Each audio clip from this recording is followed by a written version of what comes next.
And now I'd like to present En Sam este Sher. momento me gustaría presentar a Sam Sher, que es geoquímico senior de Corscan, proveedor de servicios de imágenes de núcleo hiperespectral con sede en Perth, Australia. Recibió su Bachelor of Science and Master of Science en Ciencias de la Tierra y Planetarias con énfasis en geoquímica y vulcanología en la Universidad de McGill. En los últimos 8 años ha trabajado en el sector de los recursos minerales como geoquímica y más recientemente ha explorado los vínculos entre la geoquímica y la espectroscopía mineral, incluida su integración en modelos 3D y programas de Big Data en exploración y minería. Ella hablará de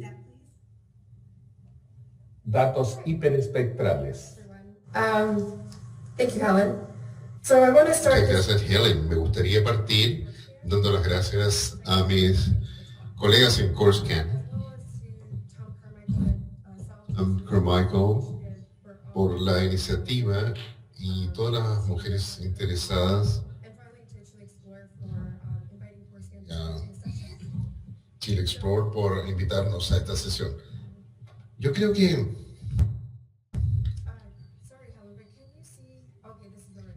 ya se ve en mi pantalla.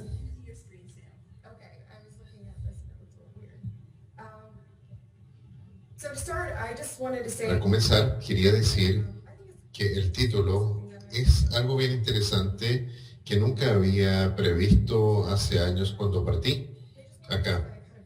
Solo enfatizar que el objetivo de la charla es hablar a los usuarios de los datos hiperespectrales, que lo usemos para que siga trayendo la geociencia no solo a las imágenes conocidas de hiperespectrales, sino también las energías integradas al proyecto, y ya sea que sean difíciles o se hagan más simples en los pórfidos. Estamos compartiendo mucha información en estos datos, y después de esto ojalá que todos empiecen a pensar en la utilización de usar sus datos de otra forma. Para comenzar, históricamente, cuando uno hace trabajo de pruebas para geometalurgia, yo diría que siempre hay un aspecto cualitativo de integración, y tenemos los datos de las muestras disponibles para demarcar las unidades litológicas que son similares. Hoy las minas integran más datos y conjuntos de datos cuantitativos con geoquímica y mineralogía, agregando más de lo que había antes. Pero los dominios geometalúrgicos basados en la información que tenemos aquí, como ahora lo que es la mineralogía premoblemática con ubicación espacial textural, da unos datos de imagen hiperespectral que es la próxima frontera.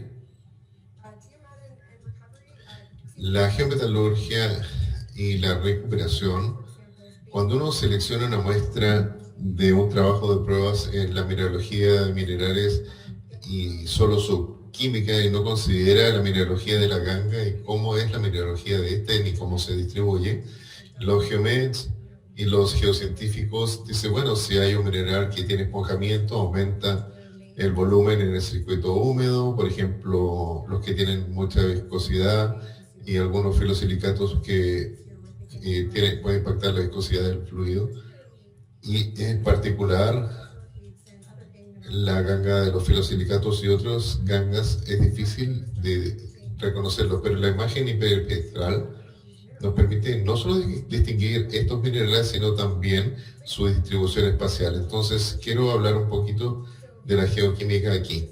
Si solamente con geoquímica estamos buscando en esta gráfica tan común que usamos para ya sea rastrear, podemos ver las tendencias, y en particular necesariamente una mineralogía particular. Cuando comenzamos a meter las hiperespectrales con una resolución mejor, al final podemos ver en la imagen y los sistemas hiperespectrales que empezamos a ver la mineralogía que quizás al ojo, como ven a la izquierda, puede ser invisible hasta cierto punto cuando uno compara con un dato geoquímico. En primer lugar, solo quería mencionar que es algo que por lo menos yo pienso cuando tienes un testigo que te dice, ¿cómo puedo conocer lo que está ahí? Y si no conozco la ganga, no tengo que temerle, hay que conocerla, ¿verdad? Por eso es que uno de mis colegas me dijo, mire la roca aquí a la izquierda, un poco más blanco, algo de amarillo, no queda muy claro qué puede ser. Si uso datos hiperespectrales podemos empezar a conocer mejor esta roca, porque voy a solo mencionarlo por énfasis. Aquí tienes la montmolironita hacia la izquierda y un contacto cuando tienes los pirofilitas mezclado con kaolinita y luego algunos píxeles de kaolinita. Es muy interesante porque en un poco tiempo y espacio tu equipo puede ver un cambio en la mineralogía y también potencialmente cómo va a reaccionar cuando la llevamos al ambiente del circuito geometalúrgico. Y quiero que retomemos un poco mineralogía pura y a la espectroscopía y cómo se relaciona cuando hablamos del componente espacial. Solo esto es la base fundamental, solo para hacerlo más explicativo y darle un poquito de ese gustito. Aquí tenemos una estructura de cristal básico cuando uno quiere conocer mejor la ganga. La montmolironita sería un ejemplo. La montmolironita tiene una estructura básica con una capa de octaedro de aluminio y dos láminas T de SiO4. Muy rápido, como nota, lo menciono, antes de que hablemos del componente espectral de la montmolironita. Esta simplemente es una representación de onda corta infrarroja, de los rangos y los enlaces que puedo encontrar en este sistema y otros más allá de ese punto o en otros sistemas. En particular, para la montmolironita nos vamos a concentrar en el LOE, el agua y los hidróxidos. Miren a la izquierda, las espectroscopías nos pueden mostrar fácilmente, por ejemplo, este naranja de la montmolironita, lo que yo hablaba en otra lámina anterior, cuando tenía un rango de nanómetros de los 1400, los hidróxidos aquí tienen 1910 nm, aquí tenemos más bien agua y 2210 nm de ALOH, y en otros actúan distinto en sus flujogramas y circuitos. Eso es solo para darle un gustito de antecedentes. Aplicables definitivamente a este que vemos un débil Van der Waals y fuerzas electrostáticas que pueden penetrar en el agua y también causar esponjamiento. Miren cómo se conectan. En la geometalurgia hay sustitución del esponjamiento, como se describe, que puede producir problemas significativos en un ambiente metalúrgico por el esponjamiento relativo a la baja concentración de la montmolironita en el sistema. Lo que podemos ver a la izquierda es, en este diagrama, más o menos un 10% de montmolironita que aumenta el yield stress bastante.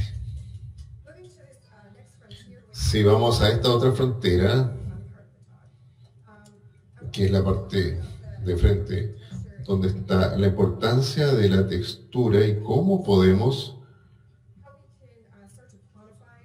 de alguna manera cuantificar esta textura en cifras y llevarlo directo y cómo son estos dominios y en consecuencia cómo los puedo utilizar cuando planifico mi muestreo. muestreo geometalúrgico.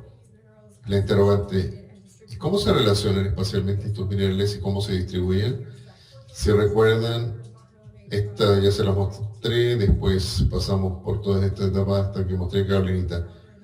Entonces, ¿cómo resulta el algoritmo, el impacto de este algoritmo en los dominios geometalúrgicos de este yacimiento? De una manera simple, no sé si tan simple la verdad, pero al menos para que lo vean de esta forma, a lo mejor no lo habían visto así.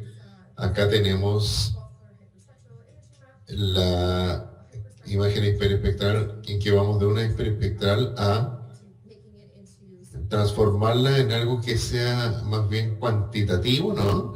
O del tipo trabajo de computador y que permita interpretarlo. Lo que estamos viendo es asociaciones de minerales y lo que queremos saber es cómo se conectan estos minerales uno con otro y cómo el computador nos puede decir que están distribuidos espacialmente. Y finalmente, en estos dominios, lo que vamos a hacer es cómo lo graficamos en una métrica, que es lo que puedo hacer con esto, y decir si es algo que puedo después transportar al espacio en 3D. Ese es el enfoque de esta presentación. Entonces, claro, solo un ejemplo de el Core Scan hiperespectral. Cuando uno lo mira, son mapas individuales de minerales, y cuando usted mira, uno dice, mira, se ve como una textura de beta por aquí abajo, a lo mejor podríamos decir que está diseminado, o si hay una matriz que domina la textura. Lo que hacemos en este análisis de imágenes es ver las estadísticas, cómo se conectan los píxeles y si hay distribuciones conectadas para tener mediciones de las texturas de los minerales para lo que son los mapas de datos de imagen hiperespectral HSI. Luego la estadística nos da la clasificación de la textura y nos sirve para una clasificación supervisada de aplicaciones de clustering. Algo que quiero enfatizar y que voy a mostrar en la otra lámina. Concentrémonos en los datos. Como ya lo han visto, cuando lo ve en sus datos hiperespectrales de imágenes, puede tener hasta 40 minerales y que está, por ejemplo, una SCARN, o en muchos porfios son 50 minerales. Entonces, están estos parámetros diferentes y la verdad que puede salirse rápidamente de control si uno hace algo en estas líneas. En relación ¿a qué me refiero? Concéntrese en los datos. El punto de partida para todo esto está el geólogo, el geocientífico, el geometalurgista, y la producción en que uno dice, ¿dónde se origina esta información o de dónde viene esta información? Y luego está el geólogo espectral, que es un científico de datos que los revisa, realmente entiende la mineralogía y lo que surge a partir de eso. El geocientífico que describía recién y el científico de datos van a decir, a ver, un momento, según la recuperación, después de los datos, tengo un problema con por ejemplo, Montmorillonita, y los geocientíficos, los geólogos espectrales dicen, según lo que me dice el científico de datos, vamos a estar en rangos entre los 1900, entre 1400 y usar los de 2200. Entonces, así va a haber los resultados y las salidas y las entradas para que sean mejores representadas. Aquí hay un ejemplo de uno de los flujos de trabajo que usa un científico de datos. Por ejemplo, el ejemplo de GeoCM usa mapas individuales de minerales desde el cubo de datos de hiperespectral. Va a decir lo que va a hacer y va a haber un algoritmo que me dice, aquí está el píxel de interés, y va a ver cómo se conecta a todos los píxeles, y el otro me va a dar lo mismo y va a hacer una y otra vez para todo lo que sea el grupo que nos parece importante. Hay ejemplos de resultados que pueden ser muchísimos, pero algunos pueden ser mucho más fáciles, como los que tienen correlación de mineral, que describe cómo el mineral o cómo es la textura del mineral y se conecta si es beta, si hay alta correlación, o si tiene algo más masivo, si está diseminado o si tiene una correlación menor.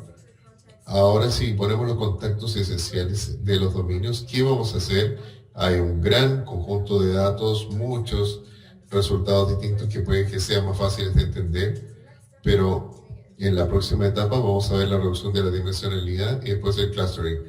Es realmente, pero realmente sencillo. La reducción de dimensionalidad, uno toma de todas las variables, las ve con espacios de similitud.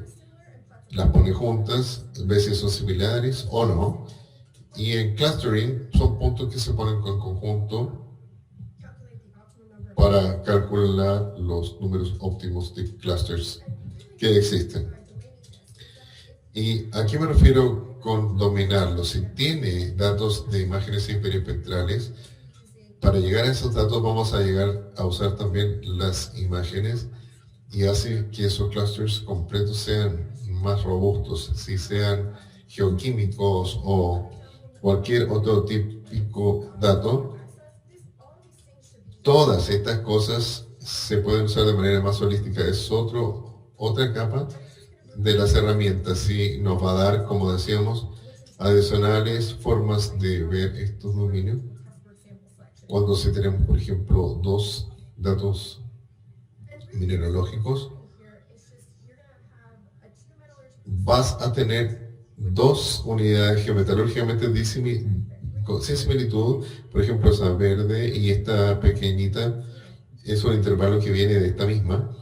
La idea es que todos los otros puntos que puedas tomar para hacer un buen compuesto en ese intervalo de similitud geometalúrgica, porque tienes al geocientífico trabajando junto y al científico de datos que quieren lograr los mejores resultados. Entonces, el trabajo de pruebas geometalúrgico y sus muestras para esos ensayos básicamente van a venir de un lugar donde el punto de partida sabe y reconoce la presencia de mineral, entiende cuáles son las distribuciones de textura para trabajos de pruebas bien conocidos y cuáles son los otros valores preliminares, y lo hace de la manera más robusta posible, lo que permite que el conjunto de trabajo de pruebas va a ser, bueno, hay otros temas en los que no vamos a entrar para no alargarnos, pero eventualmente, ¿qué hago? Optimizo el flujo de trabajo y puedo mejorar el modelo de recursos. Muchas gracias. Thank you very much, Sam, for a very interesting presentation. Muchísimas gracias, Sam. Qué interesante tu presentación. Tenemos una pregunta. ¿Cuáles son las malas conceptualizaciones? ¿Cuáles son las malas conceptualizaciones sobre la utilización del análisis hipoespectrofía? Honestamente, yo creo que no puedes identificar los carbonatos. Y aparece esa pregunta bastante. Hay errores de conceptualización sobre minerales que podemos y no podemos identificar. Y no sé cuántas preguntas ya me han hecho de ese tipo, pero creo que realmente es parte por eso. Y si hablas de si es un índice o que hables con cualquiera en la industria, yo creo que hay una mala conceptualización de qué es lo que puedes y no puedes identificar y cómo la ola media y la infrarroja, en la onda larga, no sé, hay muchas preguntas que aparecen de este tipo que se relacionan con los minerales sobre lo que podemos o no podemos identificar, la verdad.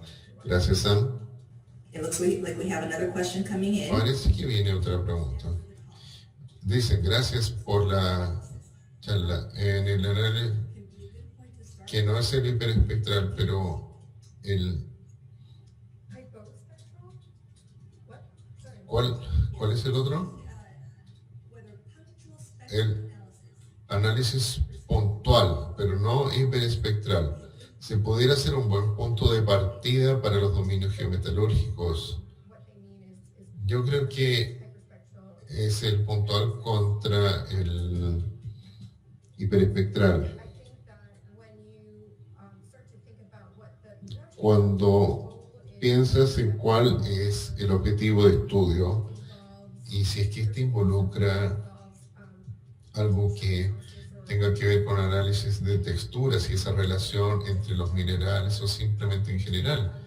Cuando estás haciendo, por ejemplo, un trabajo con Corscan y tienes 200.000 en un metro, si hay mucho del mismo mineral,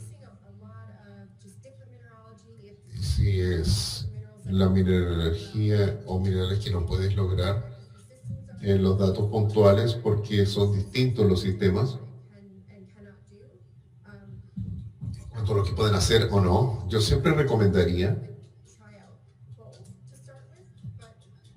que para comenzar se hagan ambos, pero absolutamente están los datos puntuales y va a depender de hacia dónde apunta lo que quieres descubrir.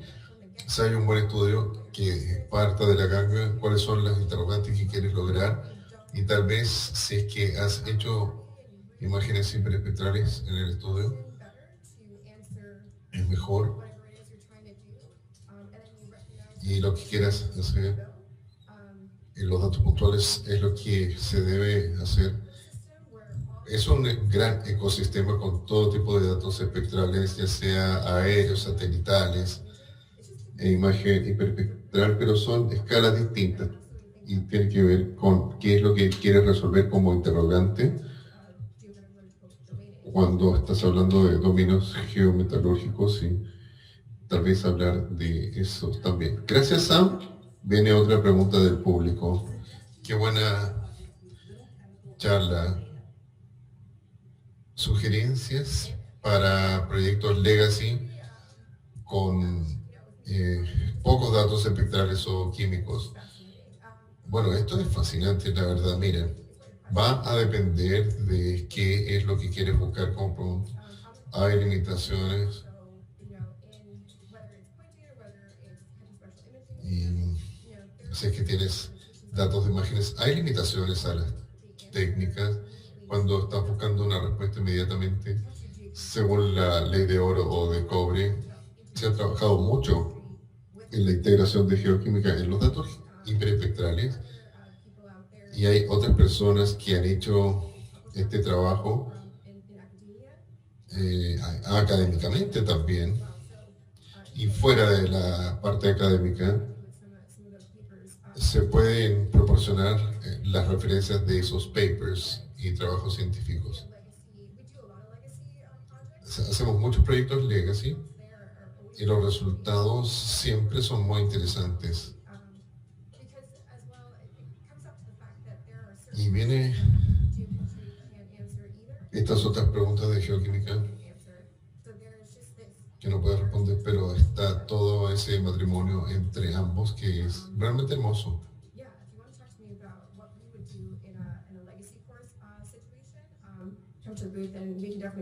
Así que se puede hablar después de eso, sin duda. Pero una vez más va a depender de cuál es el interrogante que quieres resolver. Nos quedan otras preguntas, pero por respetar la agenda se las enviaremos a Sam y ella podrá posteriormente responderlo. Muchas gracias, Sam.